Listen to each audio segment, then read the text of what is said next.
He's dead. But the thread still moves.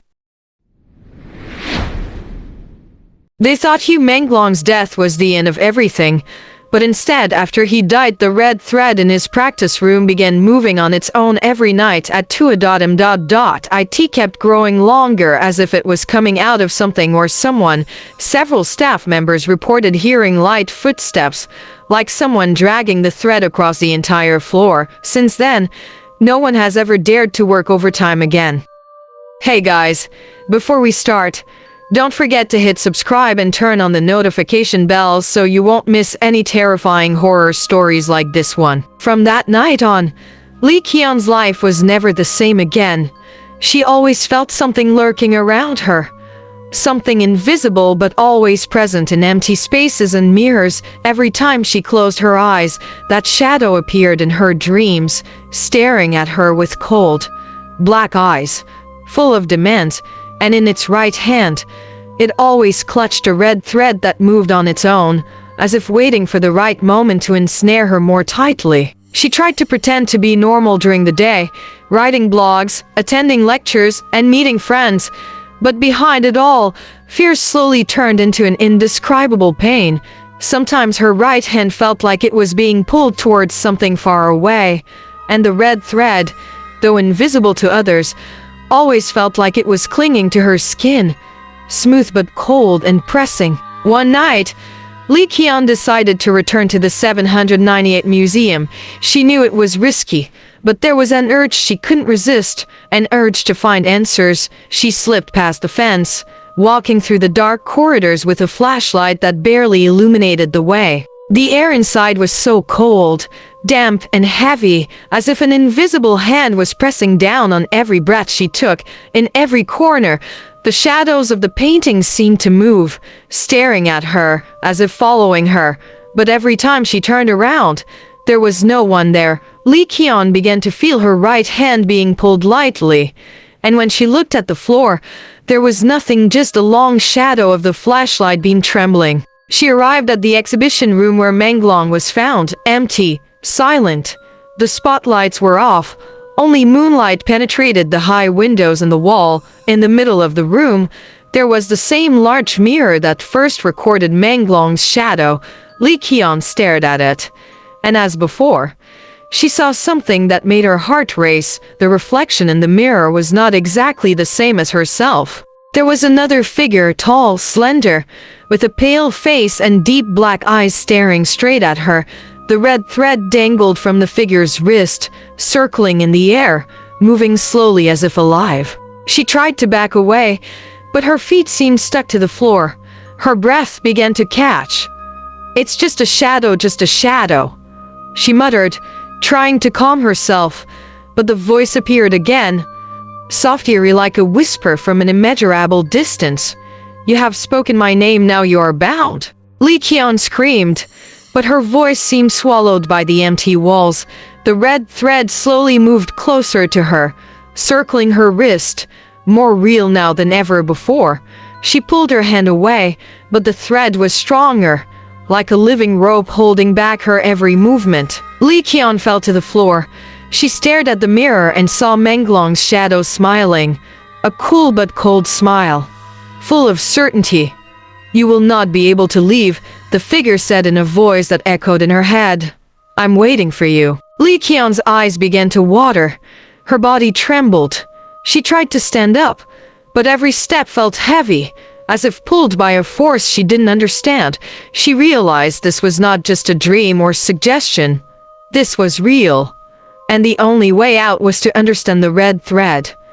Why Menglong had to die, and how the agency could carry out such a terrible ritual without the public knowing. But before that, Lee Kyun knew she had to survive tonight, because with every passing second, the red thread was ensnaring her more tightly, not just physically but also her soul. Suddenly, the air around her vibrated.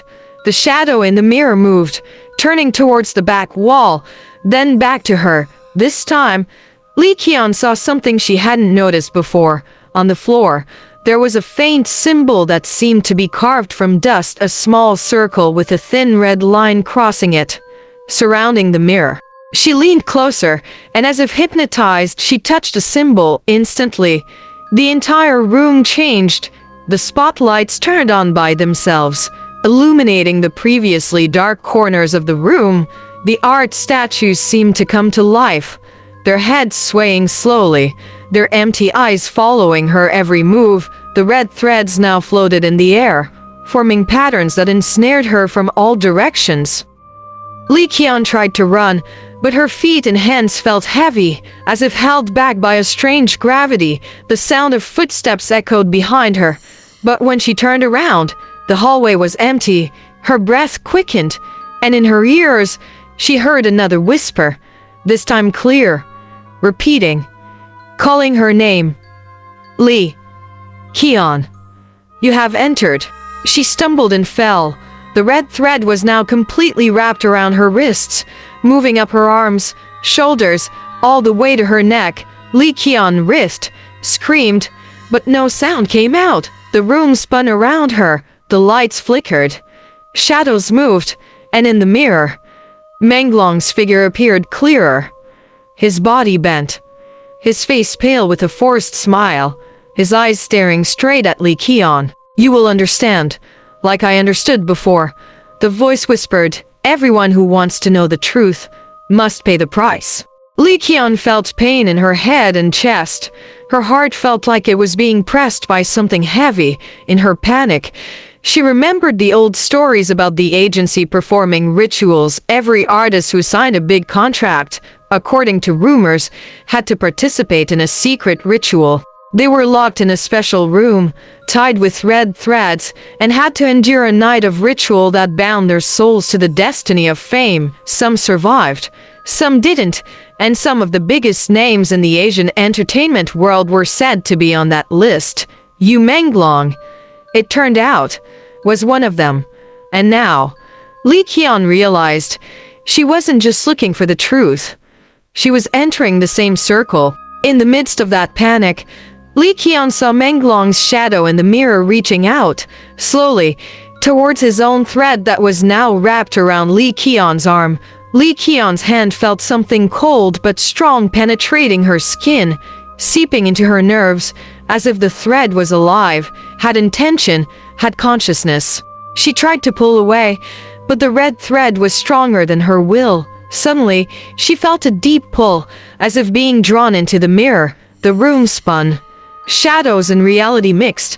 She could see Yu Menglong's past, his last nights, the rituals performed, the whispers from the agency staff, and Menglong's own face staring with sadness and anger mixed into one. Everything was revealed at once. The agency wasn't just using the red thread for careers, they were using it as a soul binder. Every successful artist was the result of someone else's sacrifice. A sacrifice bearing the curse so that others could shine. Yu Menglong was the first famous victim, but not the last. And Li Qian, who tried to investigate his death, was now bound to the ritual. She saw the red lines spreading across the floor, tracing the walls, circling the mirror, and connecting to her hand. She was no longer just an observer. She was part of the curse now. Time seemed to slow down. The red thread continued to ensnare her. Li Qian's eyes fixed on the mirror, and Menglong's shadow smiled thinly, almost like a sad smile. Welcome, he whispered. Now you will understand what it feels like to be part of this thread. Li Qian's breath caught. She felt heat spreading from her wrist to her entire body. Panicked, she tried to speak, but the sound was choked in her throat. She closed her eyes, hoping this was just a dream, but when she opened them again, the mirror was no longer an ordinary mirror. The room around her turned into a long, dark hallway, where Menglong's shadow stood in rows, as if waiting for everyone who had ever been touched by the red thread to enter their circle. Li Qian was dragged forward, her feet like they were stuck to the floor, her body pulled slowly, her gaze fixed on the figure of Menglong getting closer. The red threads now swirled in the air, forming a large circle that embraced her from all directions.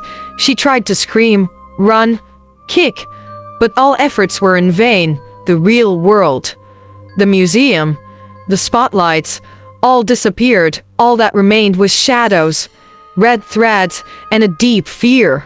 And at that moment, another voice appeared, soft but piercing into the bones, not Menglong's voice. The story isn't over yet. Part 3 will be way creepier than you can imagine. So make sure you like, comment, share, and subscribe so you'll get the notification the moment the next part drops.